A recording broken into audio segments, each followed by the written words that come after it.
Good morning, everyone, and welcome back to another video with Brooklyn. How are you all doing this wonderful morning? So I want to jump right into the video. I want to talk a little bit about Lil Wayne, okay? So I watched an interview with Lil Wayne, and he was talking about his childhood and things that occurred in his childhood that caused him to want to commit suicide and to actually attempt suicide, okay? So when he was a young boy, probably between the ages of 10 and 12, he was in school. He was fascinated with rap music. He kept Biggie Smalls and everybody on the screen, on the television screen, right? He was trying to get into the industry. That was a dream that he wanted to pursue at a young age. And, a lot of times us as parents, we have to be careful how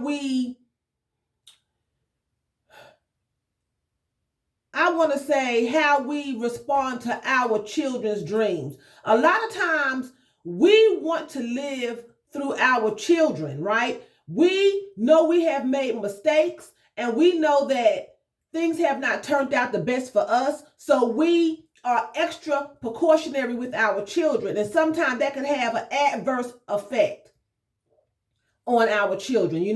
We have to be careful how we respond to their dreams and how we nurture them.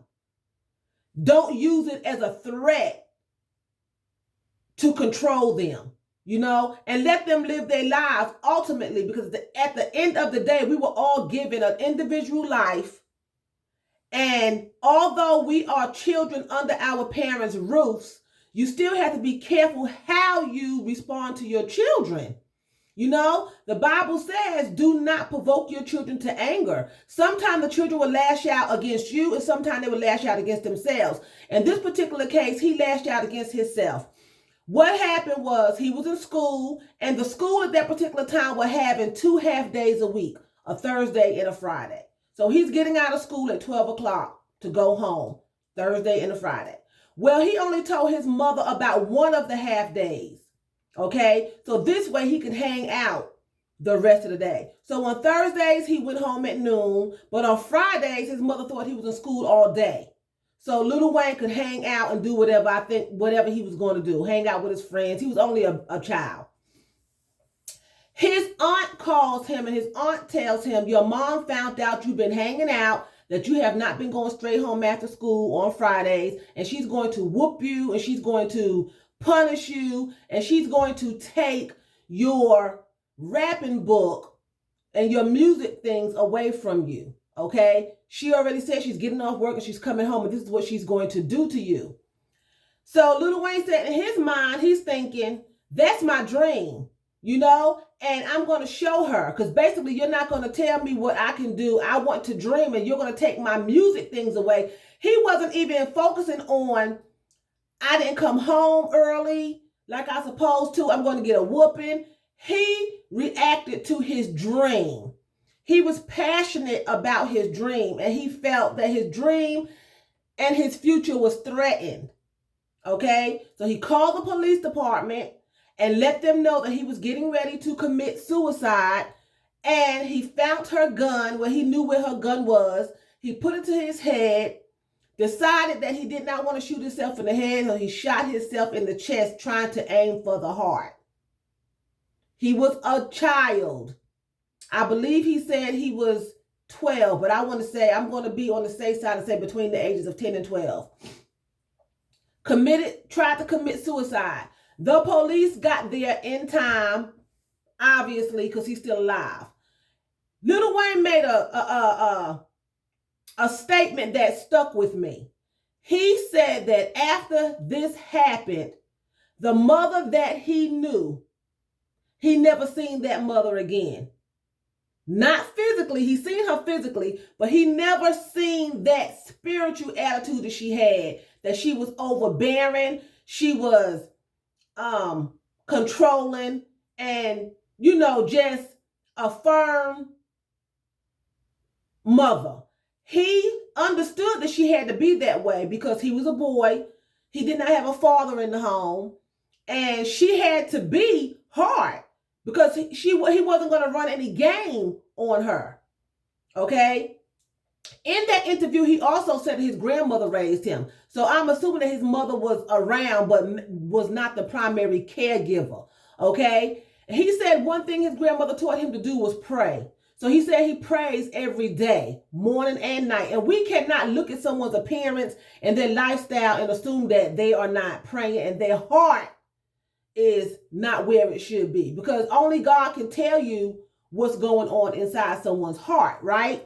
But I want to make that point because a lot of times parents and guardians and caregivers use a child's dream against them, you know, and you should not do that. He was so dedicated to that dream that he was willing to end his life if he could not have his career as a rap star. Now, would he have made it into the rap business if that never would have happened? If he never would have committed suicide? If his mother would have came and took his rap portfolio and things away from him? He could have possibly made it into the rap industry. But then again, he may have just given up and said, I'm not going to even try anymore. I'm just going to get my punishment. She took everything away and just go out into the streets and do what I'm going to do. But he was so passionate about it that he attempted to end his life. You know, and you have to be careful. I say it again, as parents, as caregivers, you have to be, even spouses or whatever the case may be, you have to be careful how you approach someone else's life and their dream to take control of it. You know, you can't control someone's destiny. You can't control someone's life. Let them, he was a child. I'm not saying let him do whatever he wanted to do. That's not what I'm saying. He should have went home. He should not have been running the street. If his mother wanted him to come home after school, that's what he should have done. Should he have been punished? Yes, he should have been punished. Should his rap portfolio have been taken away from him? No. No. Because that's a dream that he wanted. He pursued it. He became successful. And I'm sure his mother is reaping the benefits. I'm sure. But at the same time, you don't use someone's dreams against them. You don't take their dreams away from them. Everyone may not have reacted the way Lil Wayne reacted. Everyone may not have. But you don't know if they will. And from that day forth, he said he'd never seen that particular side of her anymore. So I'm going to assume that she was better. Because children do all types of things. We all do all types of things, even in our adulthood. Suppose the Lord took your dream away from you because you didn't do what he wanted you to do.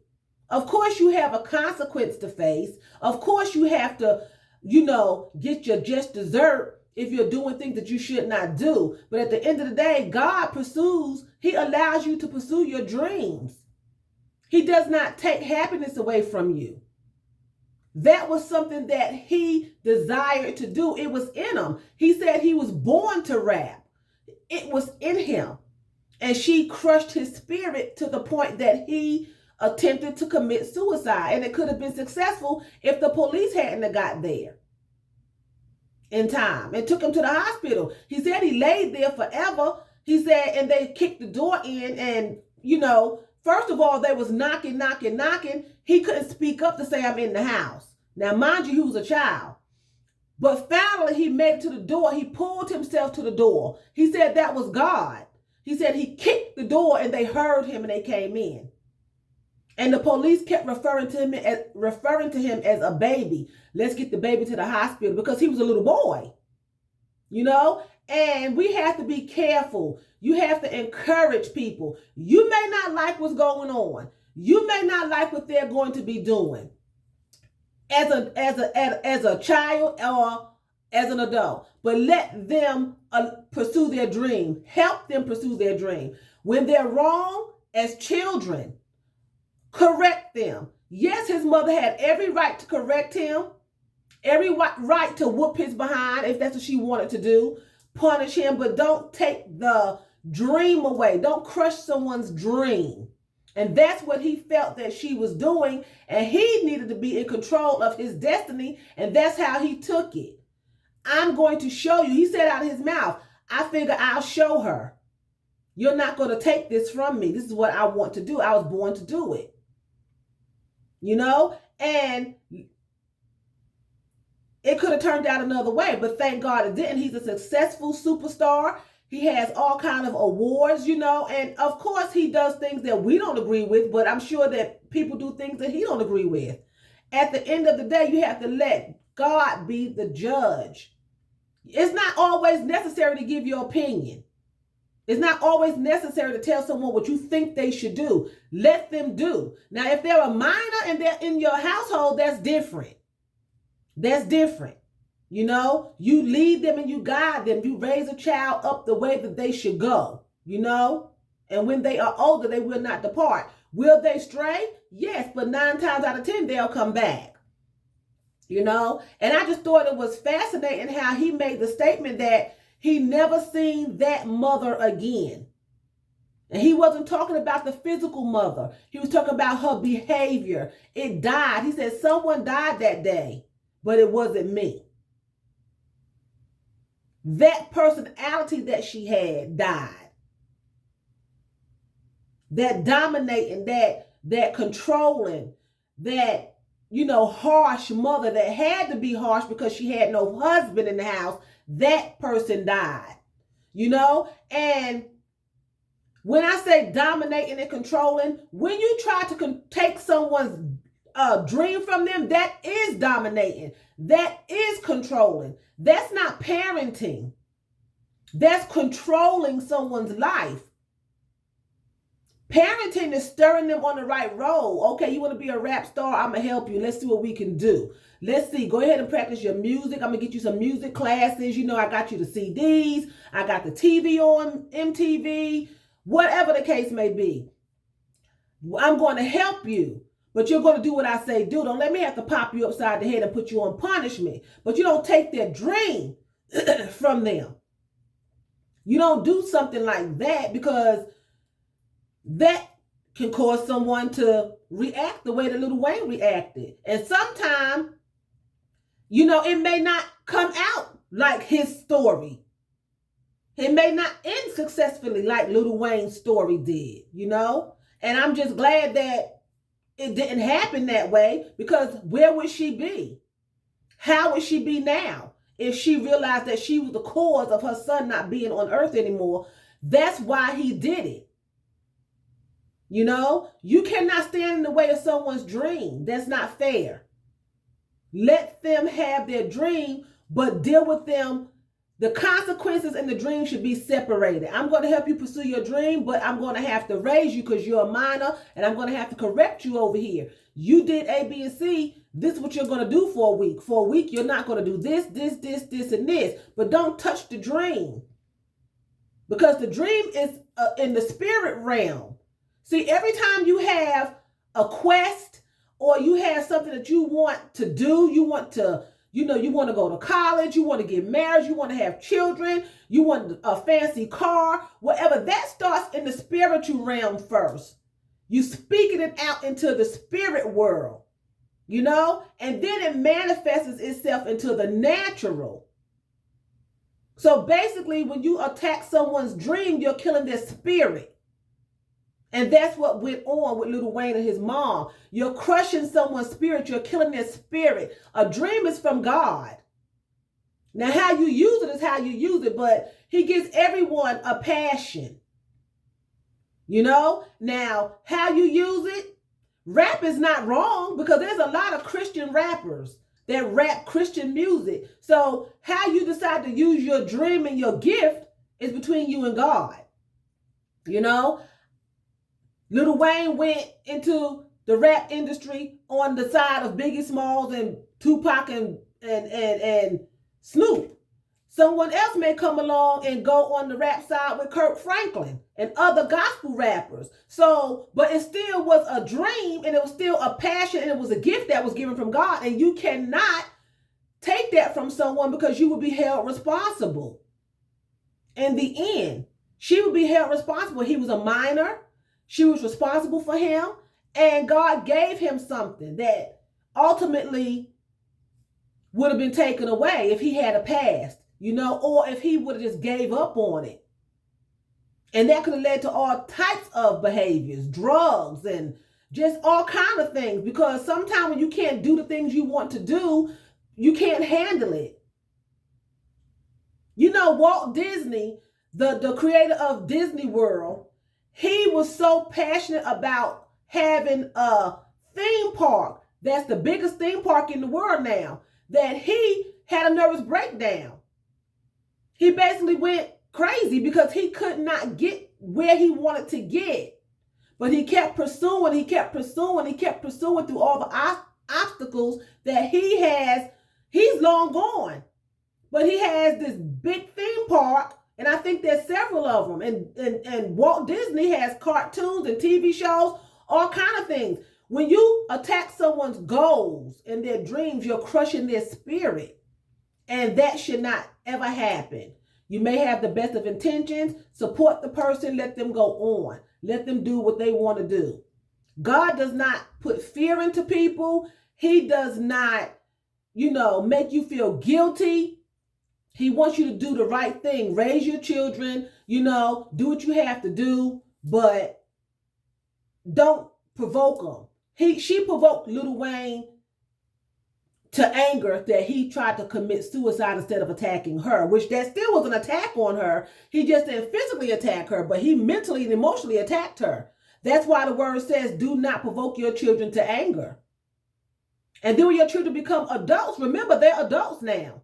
Let them make their decision. God does not create chaos to where someone wants to do something and he needs you to make them feel guilty or to pump fear in them. He knows how to get their attention and tell them what they should do and what they shouldn't do if they're in that position with him. So anyway, I'm going to show you the outfit of the day. I have on a denim dress. Is the denim in white. And I'm going to stand up on my handy dandy chair and show you. It has ruffles here on the sleeves. Okay, it has ruffles. And it has ruffles around the bottom. It's really cute. It's a short skirt. A short dress, excuse me. It's I would say a midi. It's really adorable. Just a cute little dress. I like dresses that I don't really have to iron. I don't have to do anything to them. Just put them on, right? And I have these denim sandals that I dug out of the closet. They're quite old. Had them for a while. You can see under the bottom I've worn them. The dress is new. I've had the dress for maybe a month and I'm just wearing them. Wearing them. The sandals I've had for some years now. So, and they have like the little ridges, like the denim jeans do. So I'm going to be wearing these with my little denim and white dress. And it feels like I say it's a denim dress. It's not really denim. It's just white and blue, but I say denim because of the color and it matched my little denim sandals here. Okay, so with that being said, I have a new wig on, guys. I'm going to start wearing my own hair some. I have some videos where I have done my hair on camera. If you want to go look at those in my playlist. I don't think I have them listed of anything. You would have to go through my videos. But I might try to find them and move them to a playlist, my hair playlist. But anyway, with that being said, I'm going to say vielen Dank. That's thank you very much in German. So vielen Dank for watching me. And choose, that's what? That's bye in German.